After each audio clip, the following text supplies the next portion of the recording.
Reservation హటావో ఆందోళనట. సిజేపీ తరహా మరో online ఉద్యమం జరుగుతుందట. ఇది ఒకటి. రిజర్వేషన్ హటావో ఆందోళన చేస్తున్నట్టు ఆయన. ఇది నాకు తెలిసి బీజేపీ వాళ్ళే దీన్ని మొదలు పెట్టారు. ఇప్పుడు అన్నీ వర్కౌట్ కావు. వాడి సుడి బాగుంది, వాడు మచ్చ చేసుకొని కూర్చుని వాని ఉద్యమం సక్సెస్ అయింది, అది ఓకే. అందరికీ అదే వర్తిస్తుందా? ఇప్పుడు తెలంగాణ ఇండియన్ పార్టీ పుట్టింది. ఆ పార్టీ రేవంత్ రెడ్డితో రాజీనామా చెప్పగలుగుతా? చెప్పలేము, ఏదైనా జరగవచ్చు. వీళ్ళు రిజర్వేషన్ హటావో అనేది బీజేపీ వాళ్ళదే ప్లాన్ కావాల్సిన తెలిసింది. రిజర్వేషన్ హటావో ఆందోళన అట. సిజేపీ తరహా మరో ఆన్లైన్ ఉద్యమం జరుగుతుందట. రోజుల వ్యవధిలోనే లక్షల్లో ఫాలోవర్లు వచ్చాడ. కుల ఆధారిత రిజర్వేషన్ రద్దు చేయాలని డిమాండ్ చేస్తుట. One nation one identity Indian దీర్ఘకాలిక లక్ష్యం అట. సమస్య ఆధారిత ఉద్యమాలు ఆన్లైన్ వేదిక పుట్టుకొస్తున్నట. కాక్రోజ్ జనతా పార్టీ ఉద్యమం విజయవంతమైన నేపథ్యంలో మరో కొత్త ఉద్యమం ఇన్స్టాగ్రామ్లో ఊపందుకుంటుంది. కుల ఆధారిత రిజర్వేషన్ రద్దు కావాలని, ఈ రిజర్వేషన్లతోనూ చాలా మంది విద్యార్థులు ఆత్మహత్యలు చేసుకుంటున్నారని రిజర్వేషన్ హటావో ఆందోళన, అంతేనా? రిజర్వేషన్ హటావో ఆందోళన అంటే రాగరే. దీనికి ఎంతమంది ఫార్వర్డ్? రిజర్వేషన్ వస్తాను ఆల్రెడీ. హటావో మూమెంట్ అంట వనియామా ఆల్రెడీ 5.4 మిలియన్లు, 54 లక్షల మంది ఇప్పటికీ ఫాలో అవుతారు రా. మరి ఎన్ని రోజులు అవుతారు అకౌంట్ పెట్టి కానీ. సో రిజర్వేషన్ హటావో ఆందోళన పెట్టారు. RHA షార్ట్ కట్లో, అంతేనా? RHA అంట. దీనికి కూడా గట్టిన స్పందన వస్తుంది. కానీ ఇవన్నీ దేశాన్ని అస్థిరపరిచేనా మీరు చేసేది? నేనేమంట, రిజర్వేషన్ గురించి మాట్లాడితే ఈ రిజర్వేషన్ హటావో ఆందోళన చేసేటోడు పక్కన తోక పెట్టుకుని చేయమంటారు. రేవంత్ రెడ్డి, రేవంత్ చౌదరి, రేవంత్ కమ్మ, లేదంటే రేవంత్ నాయుడు, ఇట్లా పెట్టుకోని వాళ్ళు ఉంటే చేయమని. పెట్టుకోని వాళ్ళు చేయరు.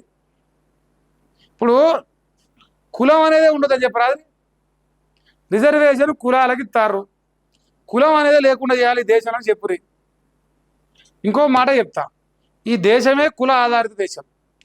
మీరు ఎట్లాంటి ఉద్యోగం చేయాలంటే రిజర్వేషన్ ఆల్రెడీ పొందిన కుటుంబానికి మళ్ళీ లేకుండా చేయదు. తద్వారా మిగిలిన కుటుంబాలు బాగుపడతాయి. ఇప్పటికి కూడా గ్రామాలల్లో అత్యంత అంటరానికి తనానికి గురవుతున్న కుటుంబాలు చాలా ఉన్నాయి.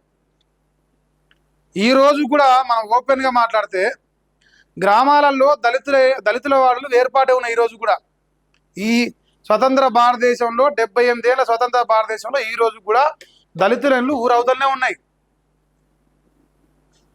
సరే, అక్కడ రిజర్వేషన్ వచ్చి 1-2 కుటుంబాలు బాగుపడిపోతారు, మళ్ళీ వాళ్ళే రిజర్వేషన్ తీసుకుంటారు. అట్లా కాకుండా ఒకసారి రిజర్వేషన్ పొందినోడు మళ్ళీ వాని కుటుంబంలో రిజర్వేషన్ పొందొద్దు అని దానికి ఆందోళన చేసి దానికి బేషరతుగా మద్దతు ఇస్తా. ఎందుకంటే మళ్ళా అసలైన అరుగునికి లబ్ధి జరుగుతలేదు కాబట్టి. మళ్ళీ పెంట దిబ్బ మీద పెంట చేరినట్టు రిజర్వేషన్ పొందినట్టు మళ్ళీ పొందుతా అంటే అది పోవాలని కోరుకుందాం.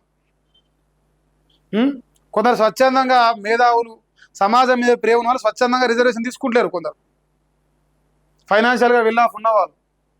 సో ఇప్పుడు ఈ లెక్క తీసుకొచ్చేది వీళ్ళే.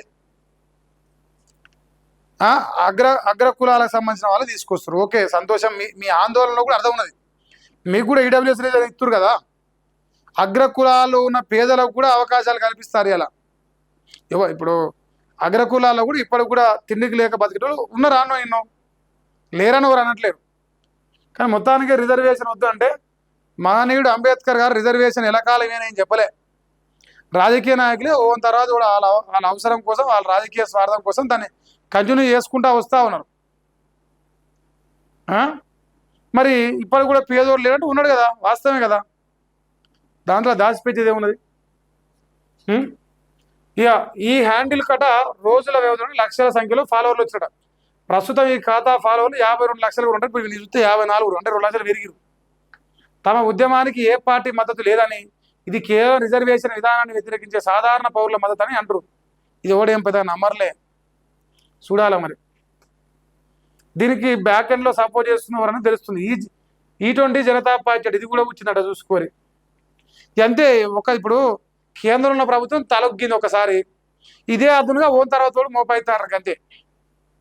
సింపుల్గా వాడు సక్సెస్ అయ్యిందిగా నీ సక్సెస్ కాకపోనాని.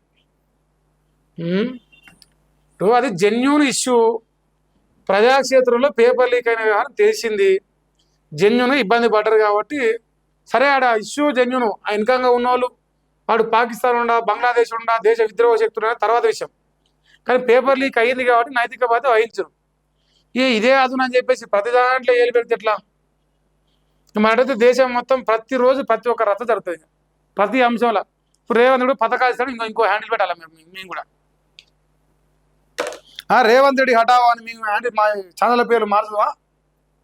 షేపూర్ మరి అంటానన్నా.